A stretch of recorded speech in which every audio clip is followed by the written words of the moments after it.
জাতীয় সড়কে ব্যবসায়ীকে মারধর করে 2,60,000 টাকা ছিনতাই। বৃহস্পতিবার রাতে ঘটনাটি ঘটেছে ফাঁসি দেওয়া 27 নম্বর জাতীয় সড়কের কান্তিভিটা সংলগ্ন বুড়ি বালাসন সেতুর কাছে।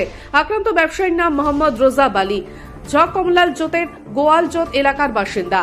জানা গিয়েছে, পেশায় ধান ব্যবসায়ী রেজাব আলী একটি স্কুল ব্যাগে 2,60,000 টাকা নিয়ে খড়িবাড়ির ব্যবসায়ী উত্তম সিংহকে টাকা দিতে যাচ্ছিলেন। লিচু বাগানের কাছে দুটি মোটরসাইকেল, 3 জন দুষ্কৃতী তার পথ আটকায়। এরপরে ব্যবসায়ীর মোটরসাইকেলের চাবি জঙ্গলে ছুঁড়ে ফেলে দেয় এবং হেলমেট নিয়ে তার মাথায় আঘাত করে। এরপরই টাকার ব্যাগ নিয়ে ঘোষপুকুরের দিকে পালিয়ে যায় দুষ্কৃতীরা।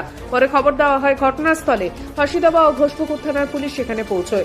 আহত ব্যবসায়ীকে ফাঁসি দেওয়ার গ্রামীণ হাসপাতালে নিয়ে গিয়ে প্রাথমিক চিকিৎসা করানো হয়। গোটা ঘটনার তদন্তে নেমেছে পুলিশ। আমার দিদি ছিল আর কি বাড়ি থেকে, ওর বাড়ি ছমকলা ধান মান্ডিতে আনার বিজনেস করে। সেই টাকা নিয়ে ও যাচ্ছিল আর কি টাকা দিতে। আর লিচু বাগানের যে ধান মান্ডি, সেই টার্নিংটা পার করার পর দুইটা বাইক আর কি ওর পেছন পেছন আসে। একটা বাইকে ছিল একজন, একটা বাইকে দুজন ছিল। ওরা দুজন আসার পর ওর বাইকটাকে লাথি মেরে ওকে ফেলে দেয়। আর ওর কাছে টাকা ছিল 2,60,000 টাকা।